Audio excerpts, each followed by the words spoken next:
Olá, bem-vindos ao programa Pela Sua Saúde, um programa em que vamos falar sobre Smart Aging, uma medicina preventiva focada numa medicina anti-envelhecimento para sabermos como atingir uma maior longevidade. Hoje vamos ter como temas problemas relacionados com o sono e com o AVC. Para isso temos em estúdio as convidadas a doutora Diana Sousa e a doutora Dulce Neutela. Obrigada a ambas por estarem presentes.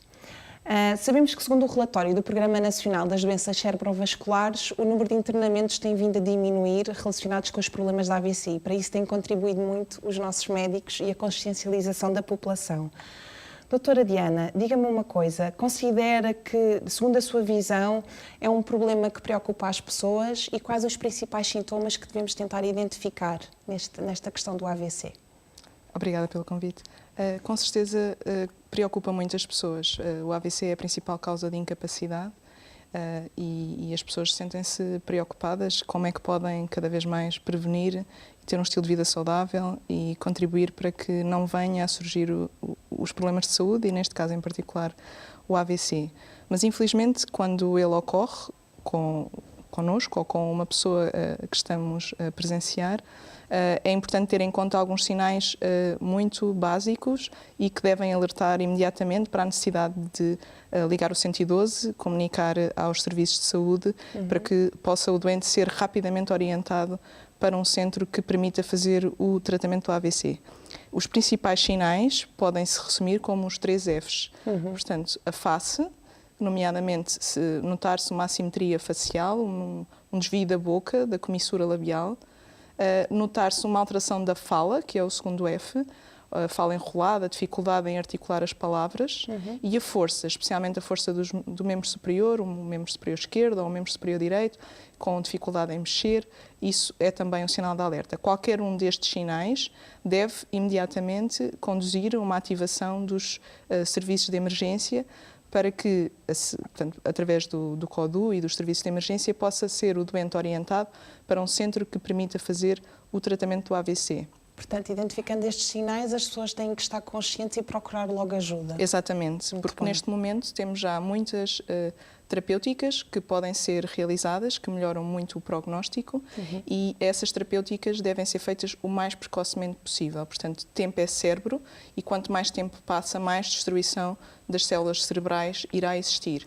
E por isso deve ser o mais rápido possível a ativação dos sistemas de emergência e a chegada do doente ao hospital. Porque nós sabemos que o AVC é das principais causas de morte em Portugal e, portanto, quanto mais alertas tivermos, mais precocemente identificamos esta questão. Exatamente.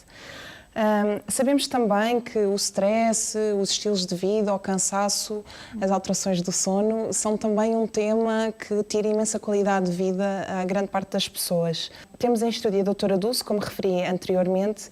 Da sua opinião, em relação a esta temática do sono, considera que dormirmos 8 horas se aplica a todos ou somos um bocadinho diferentes entre todos?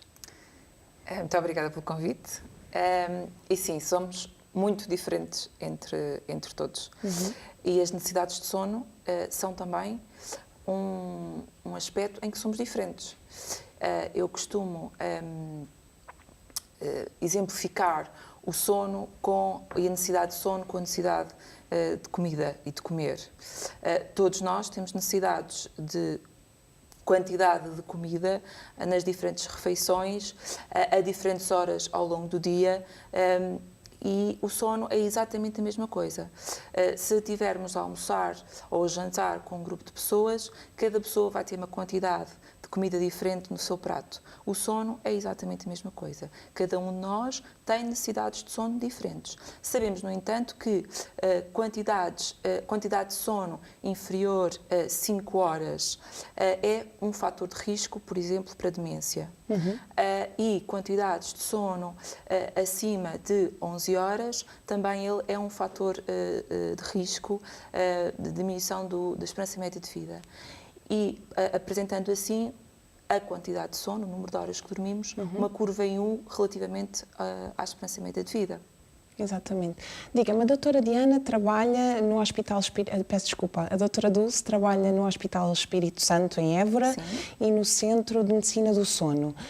Na sua perspectiva, considera que a cesta é recomendável? Existem estudos que recomendam uma cesta de cerca de 15 a 20 minutos. Qual é a sua opinião sobre isso? Então, mais uma vez, tudo depende de cada pessoa. Podemos usar a cesta para compensar o tempo insuficiente de sono que tivemos na noite e aí podemos usar os 15 e os 20 minutos, como, por exemplo, ao fim de semana, podemos dormir 1h30 se temos, de facto, uma privação de sono, quer dessa noite, quer da semana anterior. Portanto, sim, a cesta é benéfica, mas para pessoas que têm pouca necessidade de sono, se ficarem bem com 7 horas por noite, não têm a necessidade de ir fazer a cesta dos 15 a 20 minutos. Existe uma exceção, uma patologia do sono chamada narcolepsia, em que nós recomendamos, de facto, cestas terapêuticas até 3 vezes por dia, 3, 4 vezes por dia, entre 15 a 20 minutos. Portanto, mais uma vez, e sempre quando falamos de sono, as necessidades são individualizadas. Muito bem. Uma patologia que é muito frequente e muitas vezes subdiagnosticada é o síndrome da apneia do sono, em que muitas vezes são as esposas ou outros familiares que identificam o problema. Fale-nos um bocadinho sobre esta patologia. O síndrome da apneia obstrutiva do sono é uma patologia respiratória do sono, ou seja, a dificuldade respiratória existe apenas quando a pessoa dorme, mas existe habitualmente sempre que a pessoa dorme. E a forma de se apresentar varia. Nós falamos em fenotipos de apresentação diferentes, nomeadamente diferentes entre homem e mulher, em que nós sabemos que, por exemplo, no homem é frequente o fenotipo do indivíduo com excesso de peso, obeso, levado pela mulher à consulta habitualmente porque ressona muitíssimo e para de respirar quando dorme e que adormece em todas as circunstâncias, até mesmo a comer. Este é o fenotipo provavelmente mais frequente, em que as pessoas estão mais alerta e que pensam na apneia de sono, mas existem outros, nomeadamente no caso das mulheres, podem-se apresentar apenas com irritabilidade, com cefaleia matinal, com dificuldades de concentração e podem também, mesmo numa mulher magra, portanto, um fenotipo completamente diferente do homem gordo que é levado à consulta pela mulher, podem ser as queixas de síndrome da apneia obstrutiva do sono. Obrigada. Vamos então ver o nosso Vox Pop sobre este tema, sobre o sono, e ver o que é que os portugueses têm a dizer.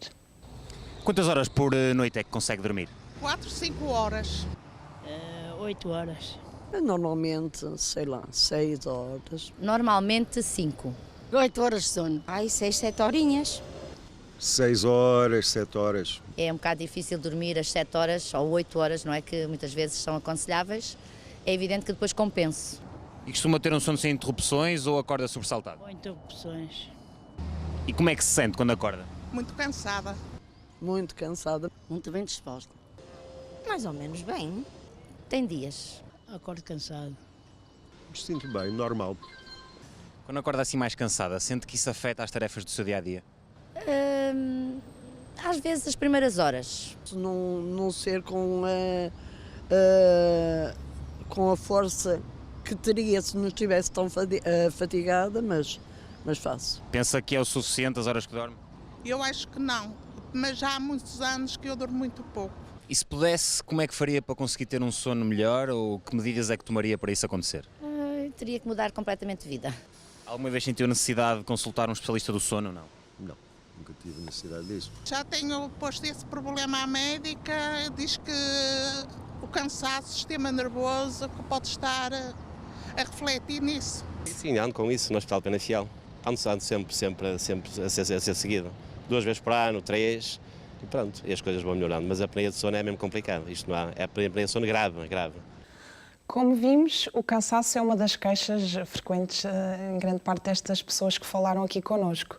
Mas é um problema que não afeta só as pessoas mais jovens, afeta também mulheres jovens e que foram mães e que, portanto, não sabem como lidar com o problema. O que é que aconselharia a mães que neste momento se sentem exaustas por cuidarem dos seus bebés? Quais alguns truques ou dicas que pudesse dar a estas mães? Então, Eu aconselharia a recrutar toda a ajuda possível. Os avós, os tios, os amigos, é recrutar ajuda para conseguir descansar e estar bem para poder tratar do seu bebê.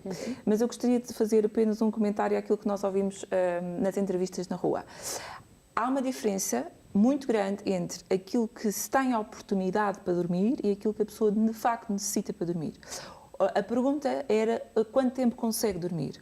Ou seja, a pergunta é quanto das suas 24 horas disponibiliza para dormir. Exatamente. Isto é um aspecto. Depois existe a questão de quanto tempo a pessoa de facto necessita, do ponto de vista do bom funcionamento do seu organismo, de sono, para estar bem. São questões completamente distintas Diferentes. e muitas vezes confundidas pela sociedade.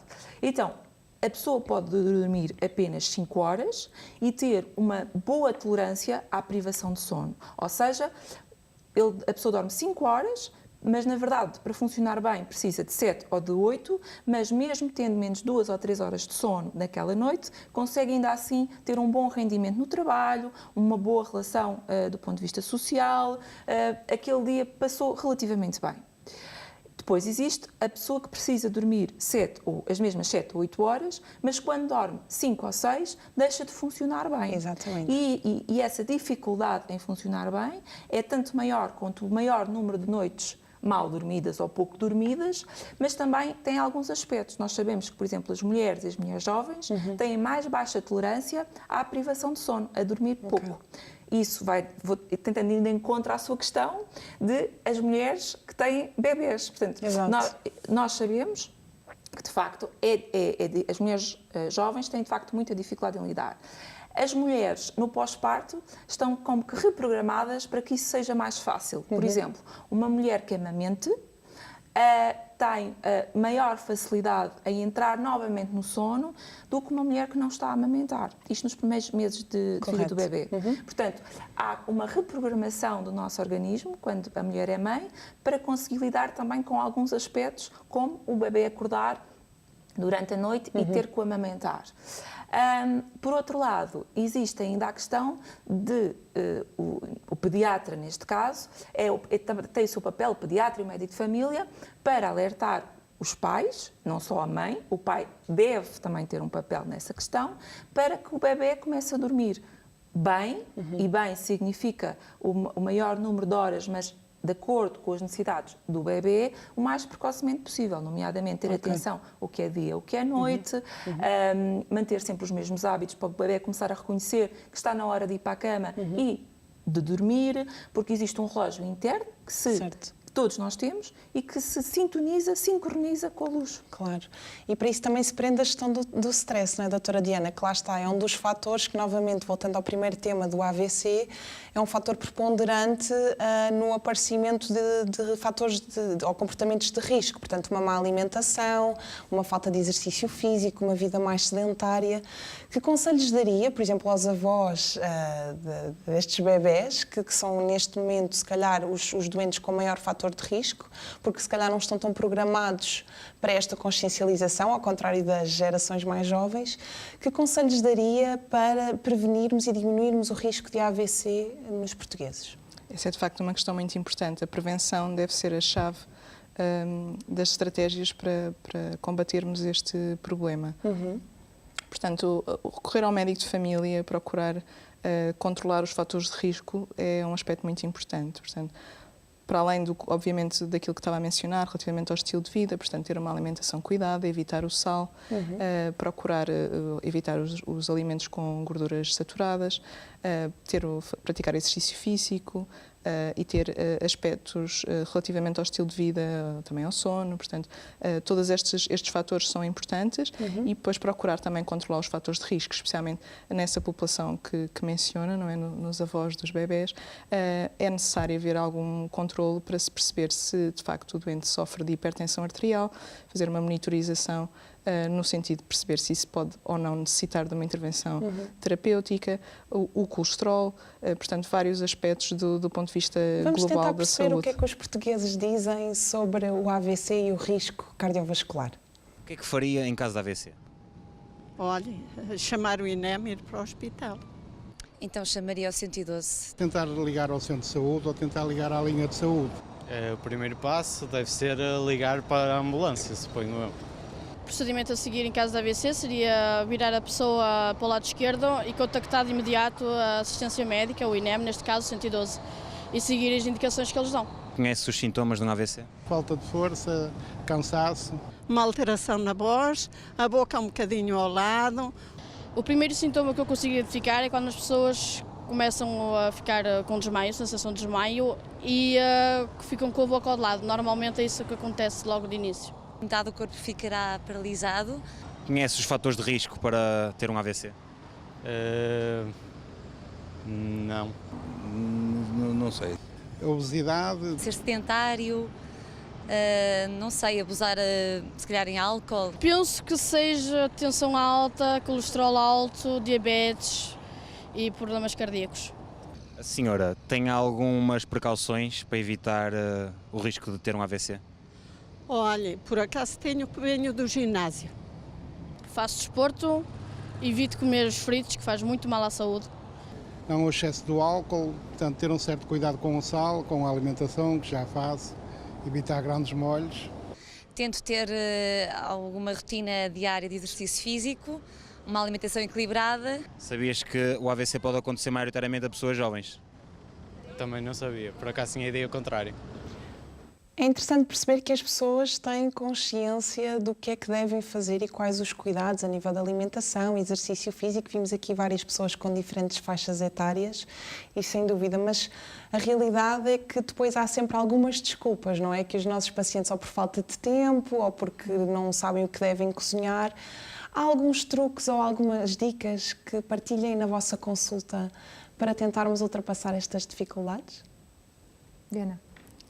Sim, claro, portanto é importante e de facto a maior parte das pessoas conseguiu identificar bem os aspectos, tanto no que diz respeito aos fatores de risco vascular, como no que diz respeito ao reconhecimento dos sinais. E pronto, e efetivamente essas são as medidas que a maior parte das pessoas deve tentar adotar.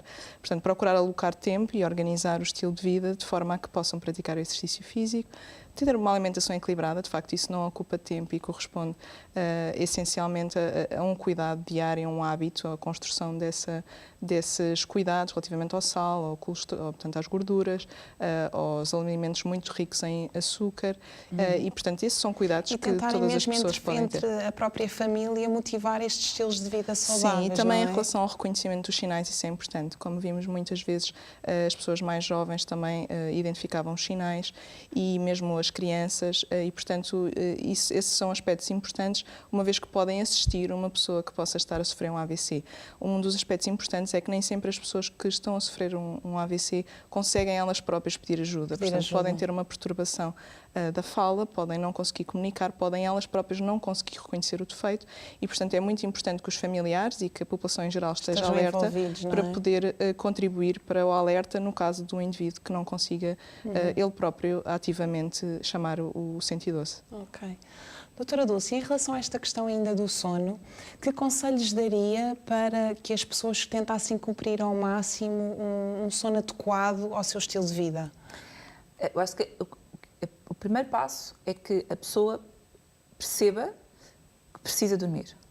O sono é uma necessidade básica e seria um tremendo erro da natureza nós precisarmos de dormir 1/3 do nosso dia, em média, se não existisse, de facto, uma importância muito grande. E isso acontece com o ser humano, como acontece com todos os outros animais, com a vida em geral. Mesmo células ou estruturas celulares muito pequenas, pouco organizadas, têm ciclos de sono e vigília. Por isso é que a importância e o conceito da higiene do sono, não é? Criarmos rotinas, deitarmos à mesma hora, evitarmos exposição a luzes fortes. O primeiro passo é perceber que precisamos de dormir. Porque provavelmente a patologia mais frequente do sono é a privação de sono. Portanto, perceber que é necessário dormir e necessário dormir as horas que cada um necessita. E depois manter os mesmos ritmos.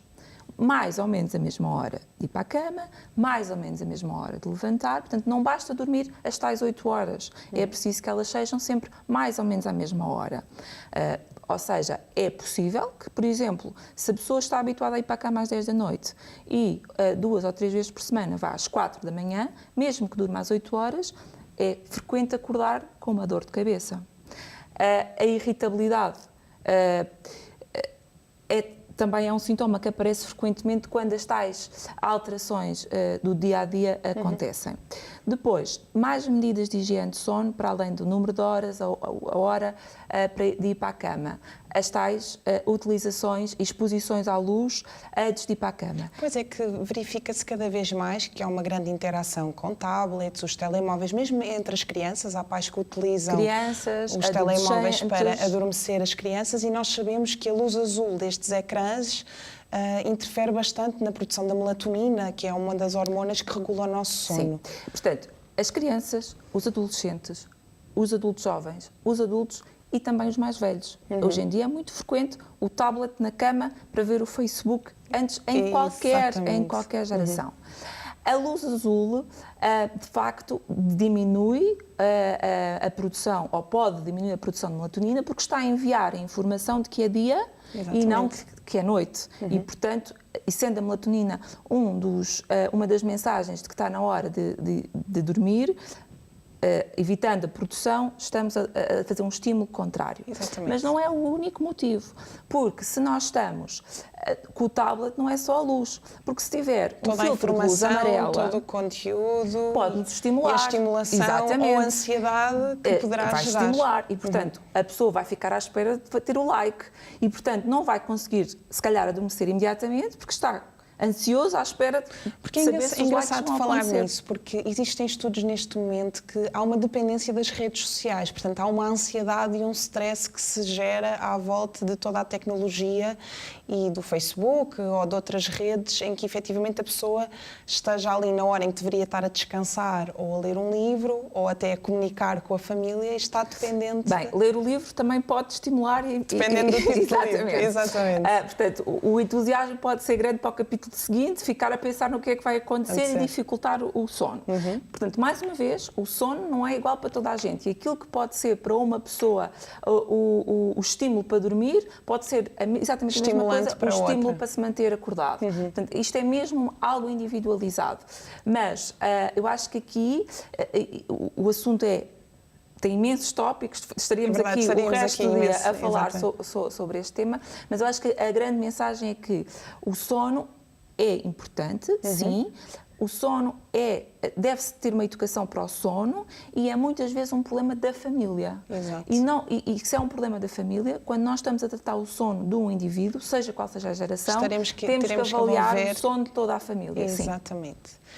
Interessante, porque já vimos que há uma consciência da população e também há uma tentativa de criar campanhas de consciencialização, e temos também o Dia Mundial do Sono e o Dia Mundial do AVC, em que tentamos fazer alguns colóquios e campanhas de divulgação. Na vossa perspectiva, que campanhas ou medidas seriam interessantes de implementarmos a nível nacional para promovermos a educação para estas duas temáticas? Poderíamos ir às escolas, poderíamos começar com as gerações mais jovens? Qual é a sua opinião? Sim, com certeza. Portanto, a sensibilização para este problema deve começar nas gerações mais jovens, por esta dupla vantagem. Por um lado, porque de facto os hábitos e os estilos de vida começam-se a desenvolver muito precocemente, e tanto portanto, do ponto de vista do sono como do ponto de vista da alimentação, do exercício físico. Portanto, todos esses hábitos diários, se desde cedo forem cultivados, com certeza que no futuro teremos menor prevalência de estilos de vida menos saudáveis. E as próprias crianças que venham das escolas, quando chegam a casa, podem motivar os pais. E essa é a segunda vantagem, de facto. Exato. Tanto em relação à sensibilização dos sinais e do tratamento e da necessidade de alertar no caso observem os sinais, como já tínhamos falado, como também do ponto de vista dos estilos de vida. Portanto, há essa vantagem também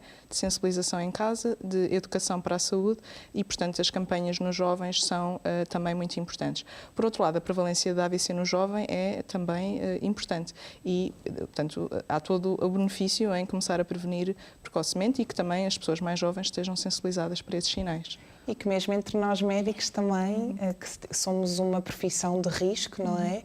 Trabalhamos por turnos, temos uma exigência profissional cada vez maior, também são cuidados que nós devemos ter. Portanto, para além dos nossos pacientes, também temos que cuidar de nós, não é? Sim. Os médicos, no que diz respeito ao sono, são provavelmente o primeiro grupo profissional a desvalorizar o sono e a necessidade de termos bons hábitos de sono.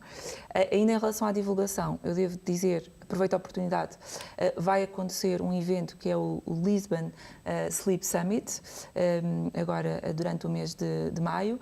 É um evento aberto à comunidade, onde teremos a participação de figuras públicas, mas também de profissionais da medicina do sono internacionais. E, portanto, é um bom momento para saber mais sobre o sono e a importância do sono. Uma curiosidade, o que fazem ambas para tentarem terem estilos de vida saudáveis, nomeadamente a alimentação, o exercício e tentarmos regularizar o nosso sono? Como é que tentam enquadrar isso na vossa vida profissional, de turnos, agitada? Fala-nos um bocadinho.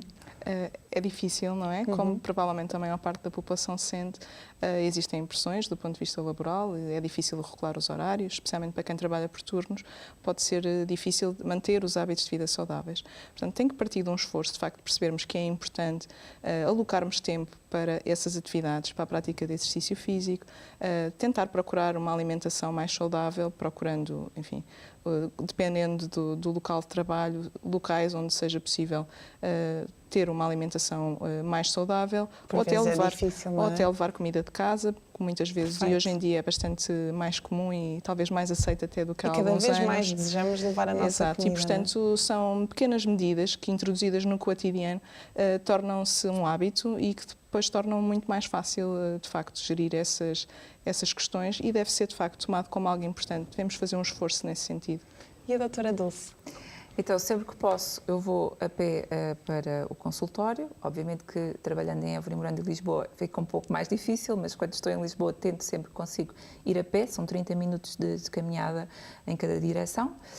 De manhã aproveito porque é um bom momento para apanhar sol, e o sol matinal é muito bom para o sono, portanto ajuda a regular. Sou das que leva a marmita para o trabalho e respeito muito as minhas necessidades de sono. Portanto, se durante a semana houve necessidade de estar um pouco mais tempo acordada ou porque, tendo uma bebê, tive que acordar mais vezes, ao fim de semana tento compensar. E fiz, do ponto de vista pessoal, fiz opções e deixei de fazer bancos muito cedo. E, portanto, isso permitiu-me, nomeadamente, reduzir o número de episódios de enxaqueca que tinha por semana, uma vez que a irregularidade do trabalho por turnos, uma das coisas que pode fazer aumentar o número de episódios. Muito obrigada pela vossa presença, foi um prazer partilharmos a vossa experiência. Muito obrigada por terem estado neste nosso programa Pela Sua Saúde. Quando somos mais conscientes, conseguimos ter opções mais saudáveis e termos uma maior longevidade. Obrigada pela vossa presença e até ao próximo programa. Obrigada.